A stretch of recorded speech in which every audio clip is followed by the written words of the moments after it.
Get Advisor Fit with Olivia Looper, a series of interviews with financial consultants and industry experts helping financial advisors strategize, market, and grow their business using core fitness values and analogies. Do something today that your future self will thank you for with Get Advisor Fit. Here's your host, Olivia Looper. Hey guys, welcome back to Get Advisor Fit, where we use fitness principles to talk about financial advisor marketing. Today, I have with me a very special friend of mine because he is the reason this podcast exists, period. Dan Marino of Orange Line Media.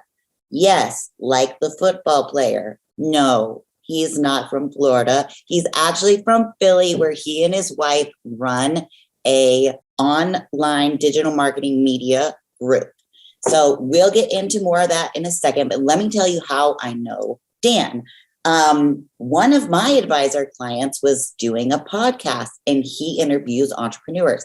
He had me on and said, hey, Olivia, I want you to be on my podcast. And I said, I love it. I'm doing it. And I reached out to Dan immediately and said, Dan, I want to do a podcast. And he said, okay, let's do it. And the only reason that I had the confidence to start a podcast is because this guy right here guided me through the entire process. And I knew that he was going to make it work. So Dan, I'm so excited to have you here. Thank you for coming on the show. Thanks for having me, Olivia. It's so funny that I have produced and edited probably, 750 shows now. And this is the first show that I'm actually going to be on. So that's kind of funny. So thanks for having me on. Yeah, no, it's so funny because I was like, I really need to get some guests lined up. And I was like, oh, I should just talk to Dan. Of course. Why wouldn't I? You're in marketing. I'm in marketing. I like to have, smart marketing people on the show. So it made complete sense. And I'm glad you're here. So why don't you go ahead and tell us a little bit about your company that makes this all possible? Yeah. So we started Orange Line Media Group probably in 2018 or 2017, my wife and I. But it started off a little bit before then. It probably started off around 2015 or 2014. I'm not even sure. It's been a while now. And I kind of started the business on my own while my wife had a full-time job and was able to hold down all the bills and everything we had to take care of. One thing led to another, and here we are in 2022. We made it through the pandemic, and we at Orange Line Media Group, we're a media company. We create content for all of our clients, and it can be anywhere from website design and development, and then all the content that goes onto the website, whether it's copy, photography, videography. We do video production. We do a lot of podcasts for our clients. Anything for graphic design. And then once we get everything off the ground, then we'll go ahead and do marketing for them if our client, needs that help from us. So we really feel like a large gap from anywhere from, just working on existing websites for our clients to building a brand new website from the ground up, creating the logo, all the branding, everything that the client needs to run a business, not just online, but even if it's some sort of digital printable materials as well. Okay. Yeah. No, I know you guys do a lot over there, which I think is convenient because you get to know the client and you can, from building their website and helping them with their messaging to, their ongoing marketing, they can come to you for everything, graphics, verbal content, video, podcasts, all kinds of things.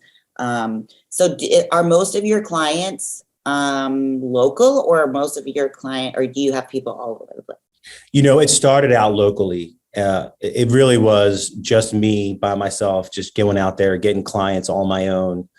And yeah, everything was local at first. And now I would say it's like a 50-50 split. We have quite a few clients in Philly, the surrounding area of Philadelphia, and then throughout the whole country. And even we did some business in Canada, and we did some business in Norway.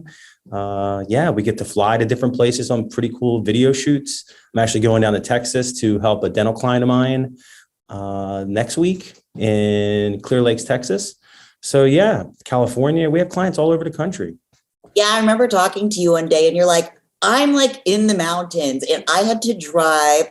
I'm sitting in my car. I had to drive like 10 miles into town so that I could actually get service enough to talk to you. And I was like, you're so funny. You're like a vagabond, like nomad, just roaming all around doing your stuff. And it was so funny. But Yeah, we do travel a lot, and that's one of the benefits when we don't, we can line up our work, and if we don't have any type of in-person meeting or in-person video shoots or photography shoots, we can just travel. And the problem is chasing internet, and we did that for 2 years. We actually purchased an RV, traveled most of the country for almost 2 years, right before the pandemic we started, and did it through the pandemic.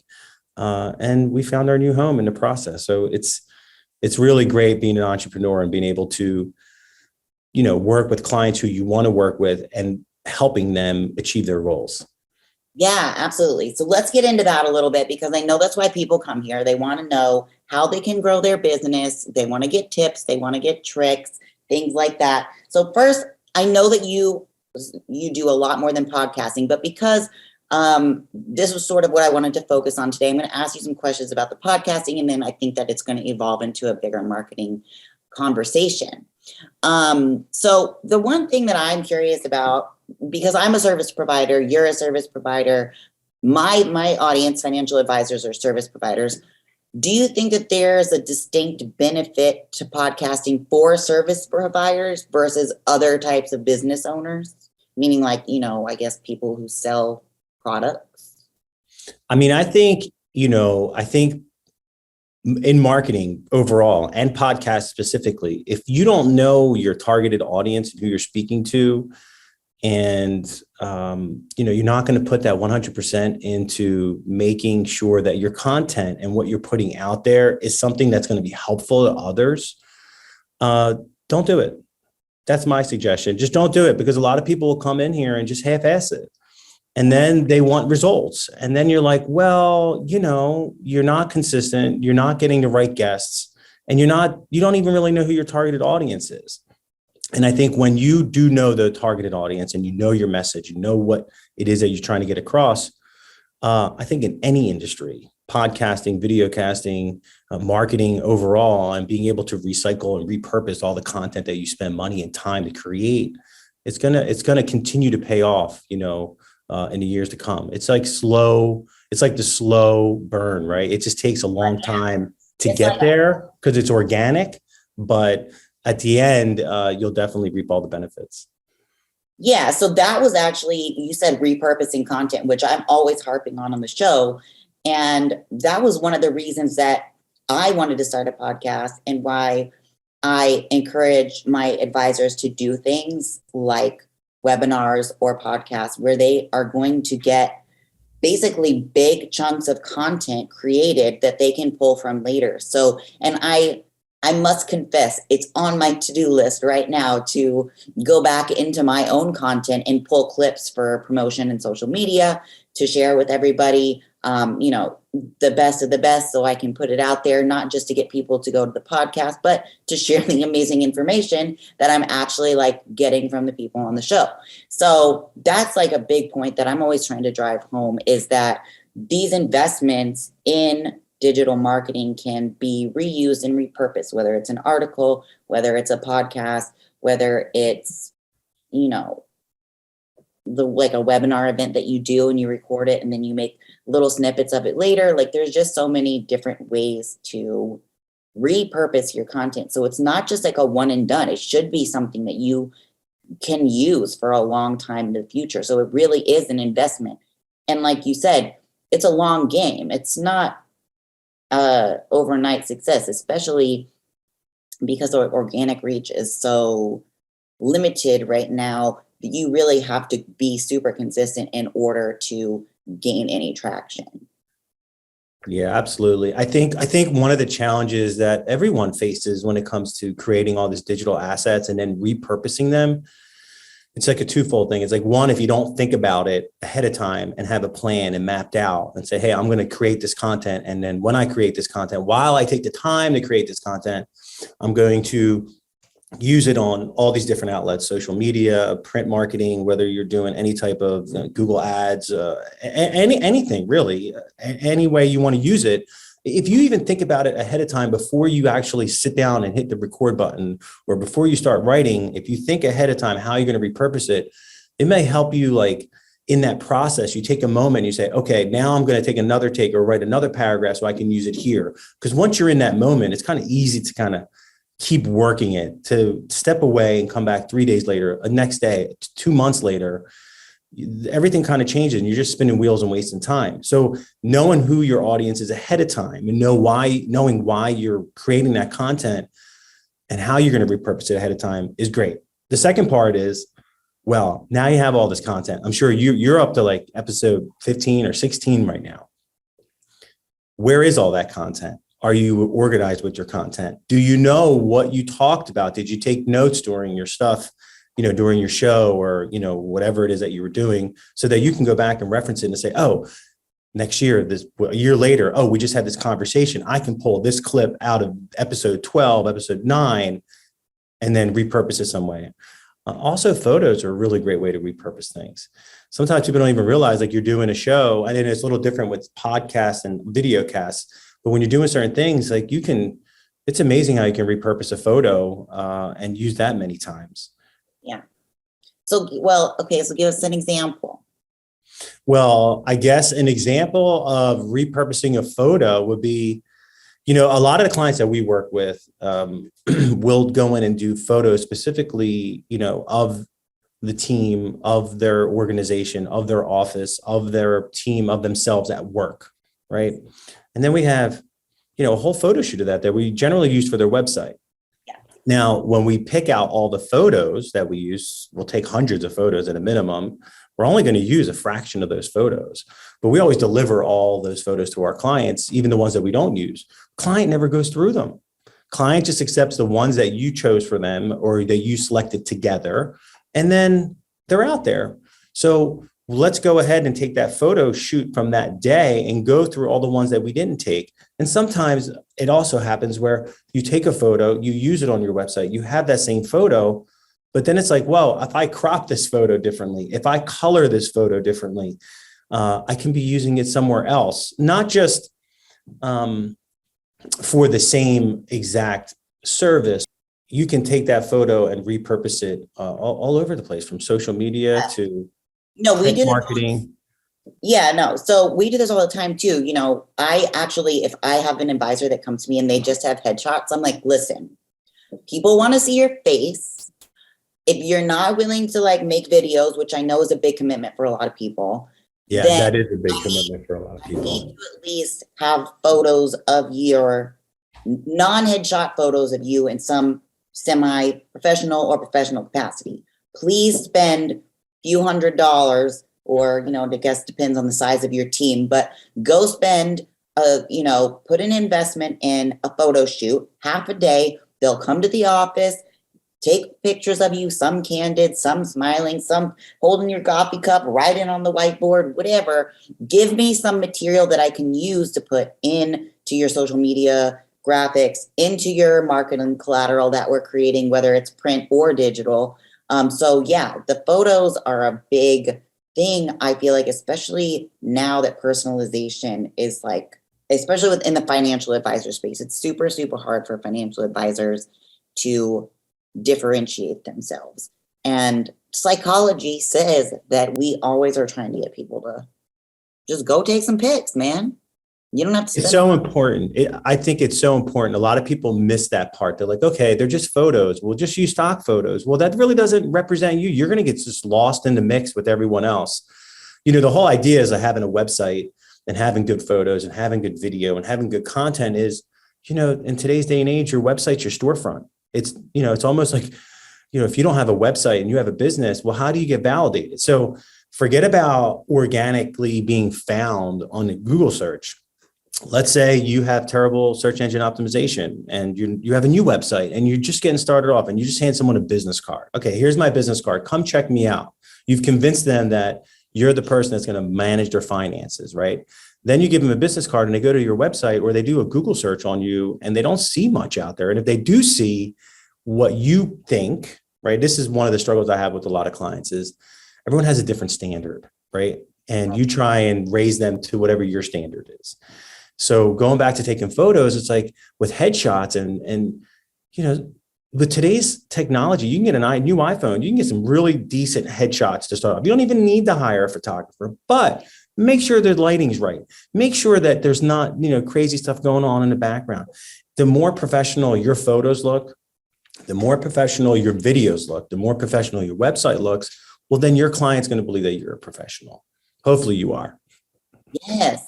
I mean, we're not supposed to judge a book by its cover, but that is what we do. It's just the fact of the matter. When somebody goes to your website, if you have broken links, if it looks like it was made in the 90s, you need to get on the train of getting a new website pronto. I mean, this past 6 months, I finally got on one of my oldest clients and I said, listen, I can no longer take responsibility for, and don't get me wrong, their conversion was like 0.25, 0.025 or something, like less than I wanted it to be. So we weren't really that far off from like what the goal was. But I was like, listen, it's not getting any better.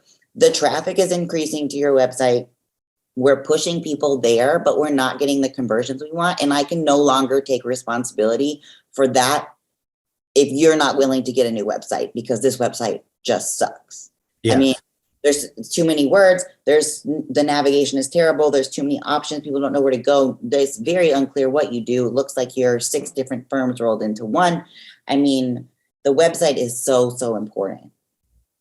It's extremely important. And there's so many things that you could do on your own without hiring a developer, without, spending any money. There's free things out there tools that you can use that are really going to help you be found. But if you don't put the time and the effort and have a decent standard, you're just going to get, they're going to swipe the other way. They're not going to sit there and want to do business with you. I have the same trouble with my clients. I don't want to say all, but some clients will come to me and they'll be like, hey, we want to do marketing. We want to get new clients in the door, whether they're in healthcare, whatever industry they're in.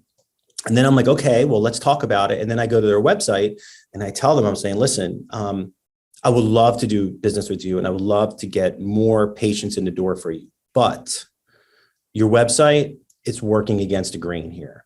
Like you're going to, and I had a client recently and not even 8 months ago, they called me, they did the same exact thing. They wanted to start getting new patients in the door as a dentist.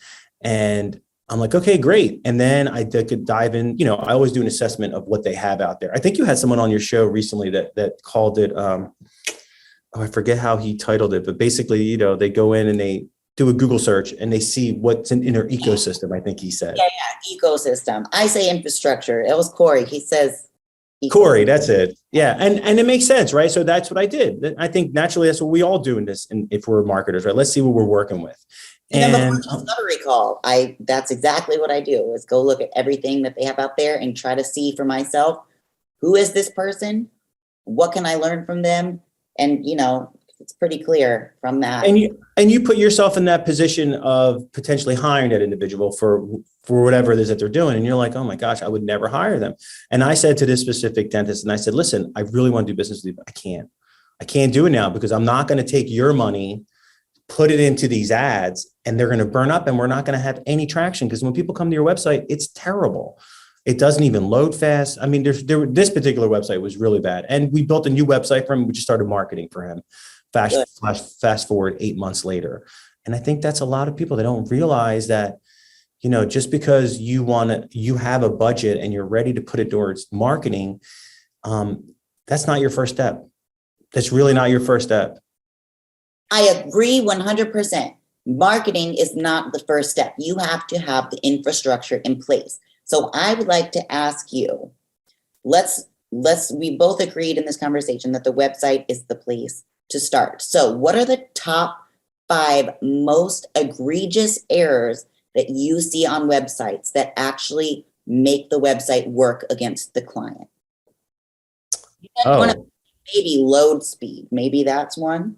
That's a huge one because not everyone has patience. And I think they don't realize, you got to keep your website up to date. And if you're even have an older website on a newer server, that's working against you. But I do think some of the biggest things, right? The biggest things is broken pages. Like you'll hit a contact page and an error, a 404 error, or, oh, that's our old phone number. Well, no way. You serious? When's the last time? When did you change that phone number? And it's like 6 years ago. Well, no wonder you're not getting any phone calls, right? I think some of those things are the biggest. That is number one, where they don't have their contact information right. Number two, their messaging is all wrong. I think that's a really big one, right? Because you go to a website and you're confused on what it is that they're doing or what the services that they're offering. Who's going to hang out there? What's another big one that I see most problems with? A lot of problems most people don't even realize is they won't even have a secure website. And today's day and age, if you don't have a secure website, it's just a certificate that you have to have installed. It's not a big deal. It's not hard.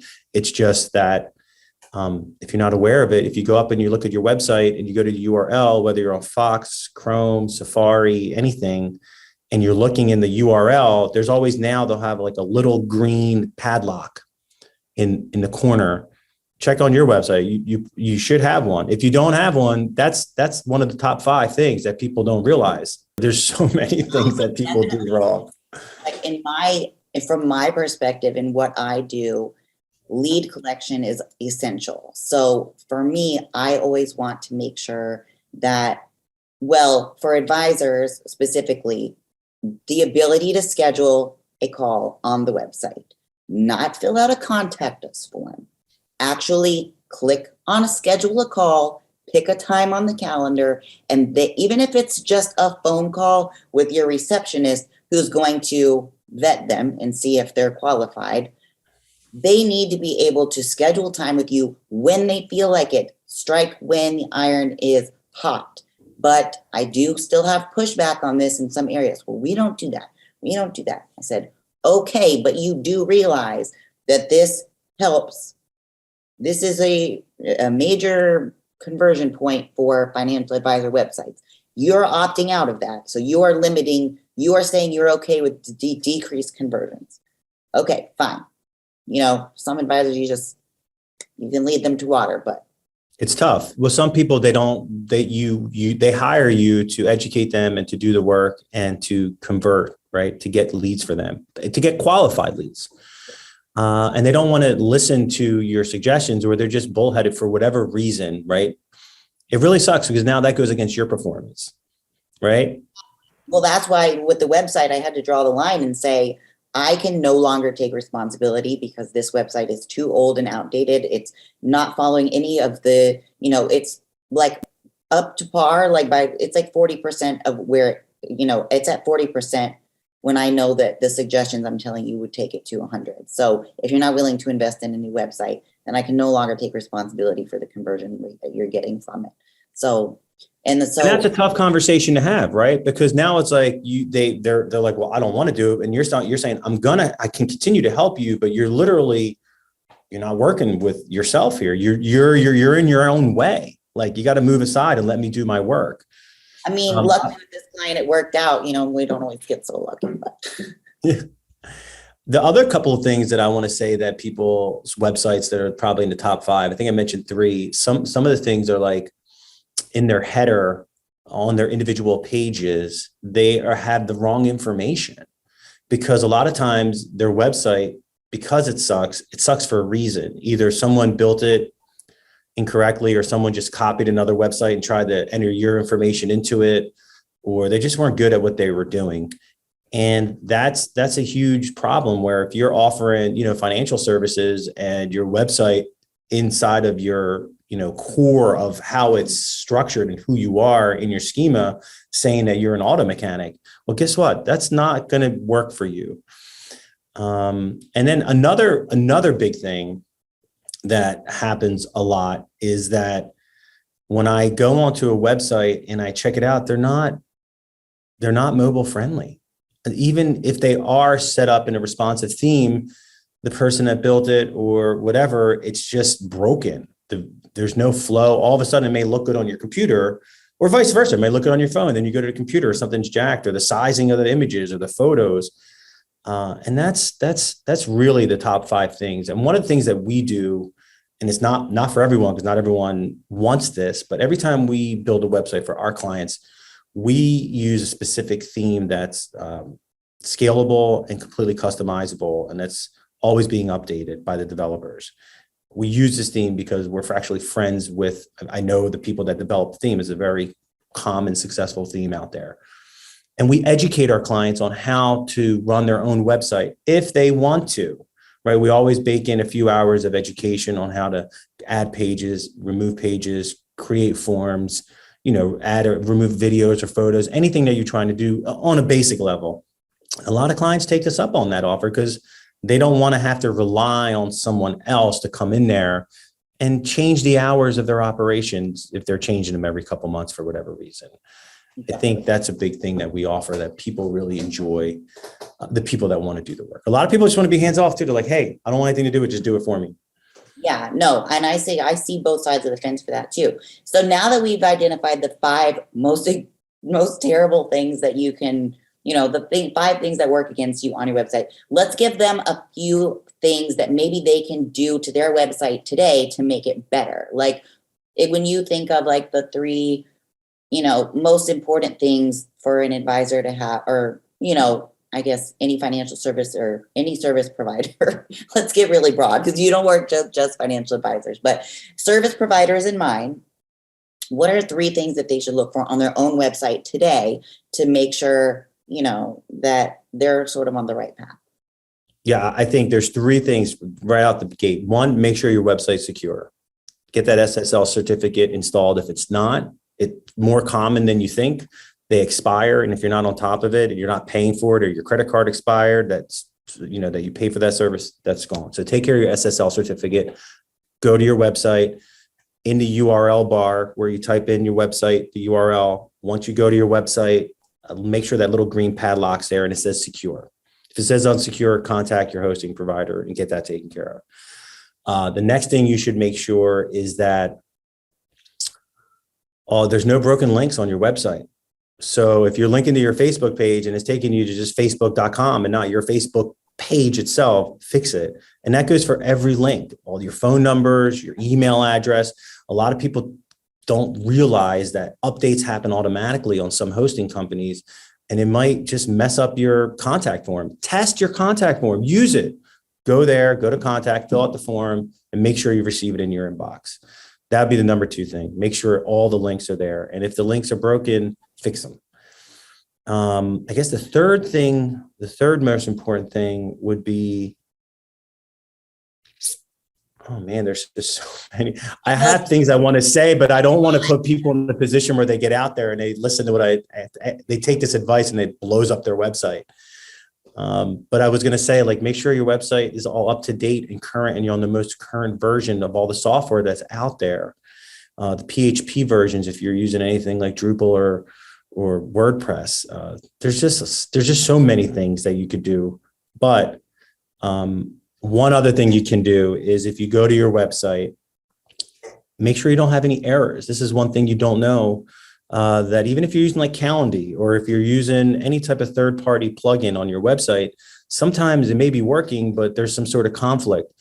If you use Chrome or Firefox, just go to your website, right-click anywhere on your website, and just click Inspect, and then go to Console on the separate tabs, and it'll report any errors you might have. Those are types of, I wouldn't say that's the biggest thing, but that's definitely one of the things that kind of can hold you back on getting new leads and being found organically. Okay. No, that's all really good information. See, it's funny because when I asked you that question, I'm thinking of like marketing, right? And you're thinking of the things that I don't typically think about, which is good. So, I learned so much having these conversations about like the technical side of the website, and things that I am not used to looking for because I don't build websites, but are imperative to like make sure. Now I want to go check my website and make sure that everything is up to snuff there. And if you have a friend who tells you your link is broken on your website, that's a true friend. It's like telling someone they have broccoli in their teeth. So if you go to my website and my contact form doesn't work, or you find a missing link, feel free to tell me, because I will be glad that you did. It's funny, my mother-in-law told me, she goes, one time, I saw you had a typo on Facebook, and I thought, should I tell her or will she be offended? I said, no, you should definitely tell me. Absolutely. Let me know, please. Yes, so I'll put my best foot forward. If you catch it, it means other people are catching it, and I need to make sure I fix it.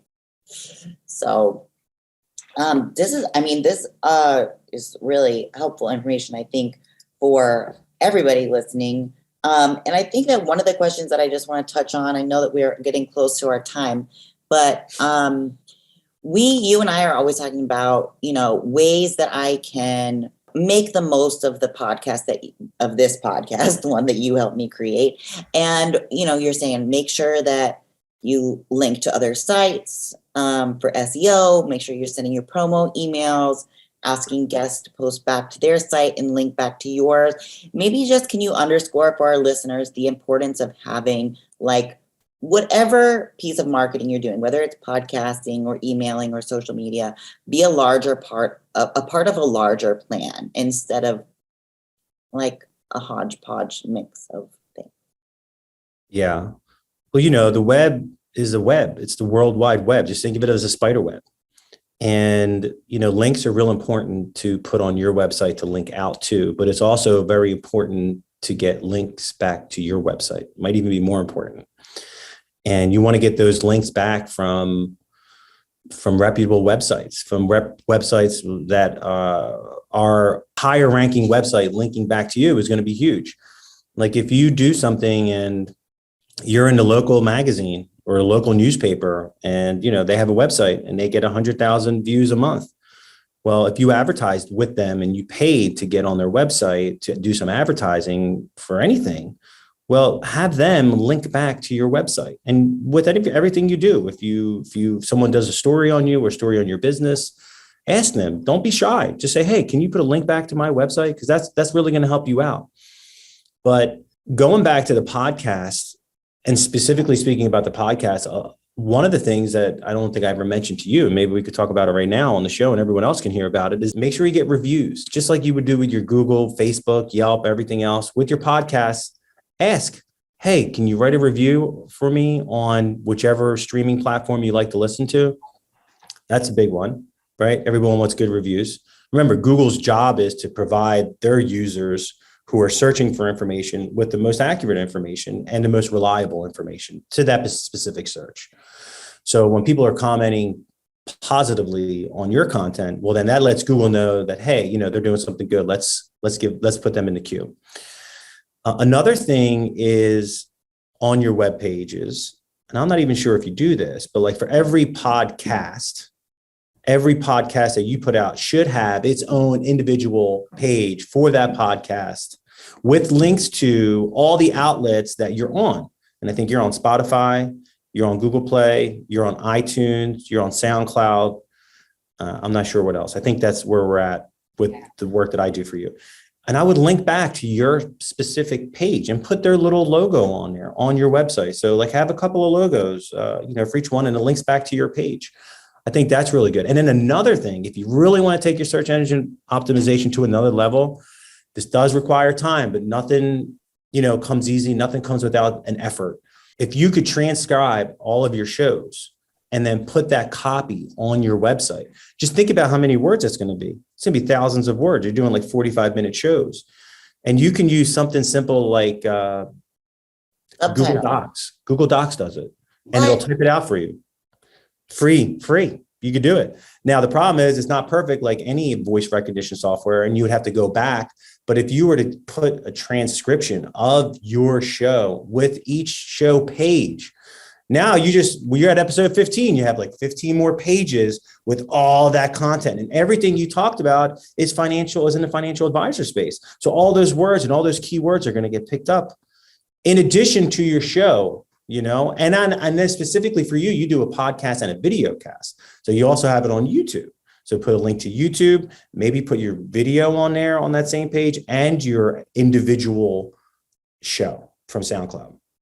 Right. So you actually told me this last week, I think, because the way that I was doing it was that I was putting them all on one page, like sort of like a video blog page, but they didn't have their each own of their individual pages.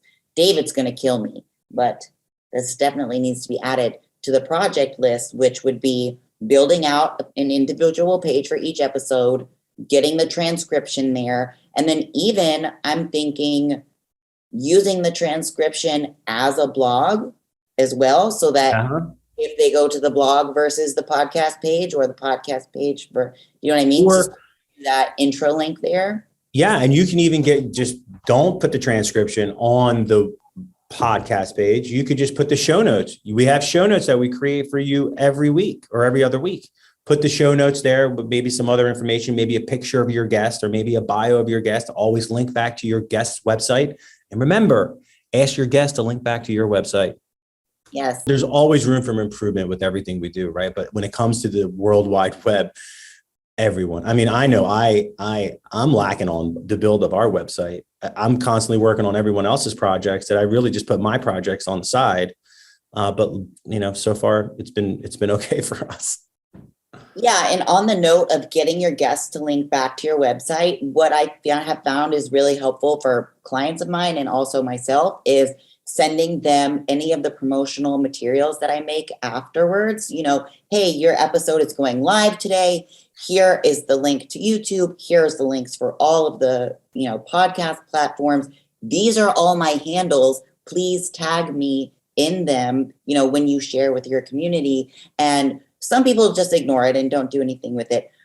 Which, so when you go post it to your social media, you need to make sure that you tag them. And that usually kind of prompts them to do something with it. But in other cases, I've had people write back and say, oh my gosh, thank you so much for this. This is perfect.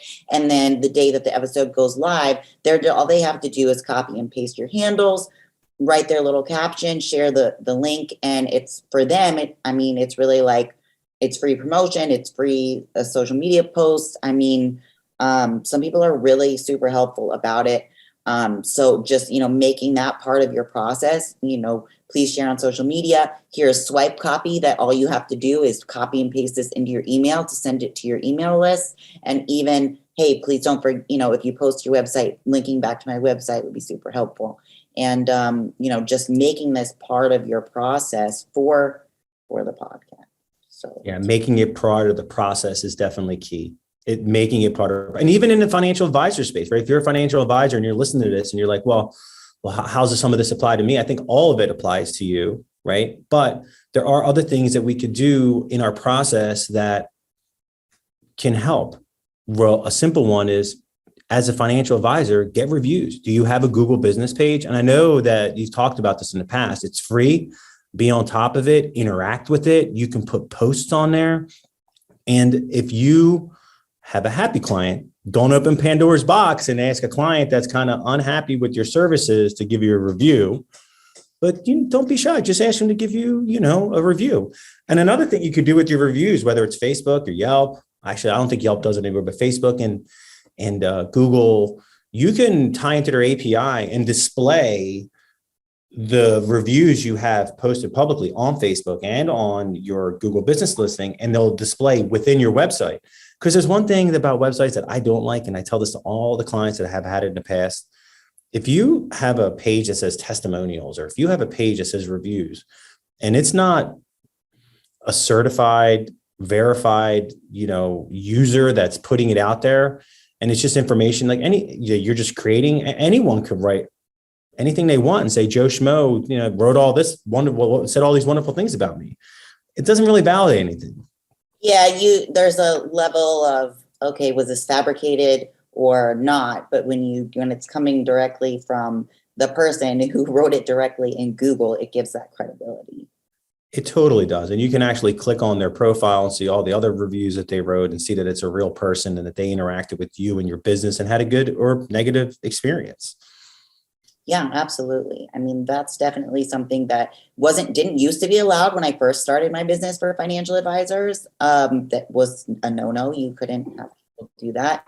It was like in the past year and a half that became legal per like SEC compliance guidelines or whatever. So I'm and it's funny because some advisors still push back on it and don't want to ask, and I'm like, this is the way people do business now, don't you? I mean, when you go look for a mechanic or you go look for someone who's I just had my screen porch replaced, right? Like, you go look at the reviews to see what people are saying if you don't have a personal recommendation first. And so they're really imperative. And I mean, it's just that, why not take advantage of it, Yeah, absolutely. Absolutely. I mean, anybody, we all do it for everything.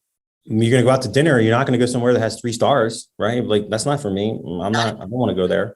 Right? No. Yeah. Well, Dan, thank you so much for all this great information. I cannot wait to share it with everybody. And well, we're going to share it with everybody because you are the one who edits these things and makes them, great for my audience. So why don't you, before we go, let us know where we can find you in case we need your services.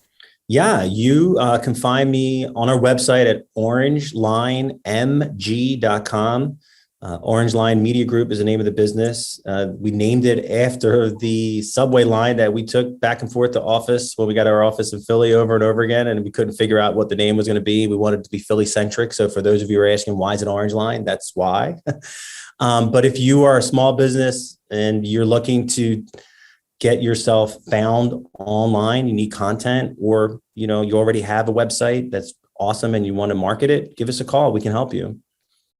Thank you so much, Dan. That's really cool. I'm glad you told me that story. See, people, do you see what he did there? That was a great little marketing move, telling the backstory about the firm name. People love that shit. They eat it up. So, guys, Dan is the reason this podcast exists. So if you enjoyed it, please reach out to him and let him know how amazing he's doing. And I know that I need to express my appreciation a little bit more too.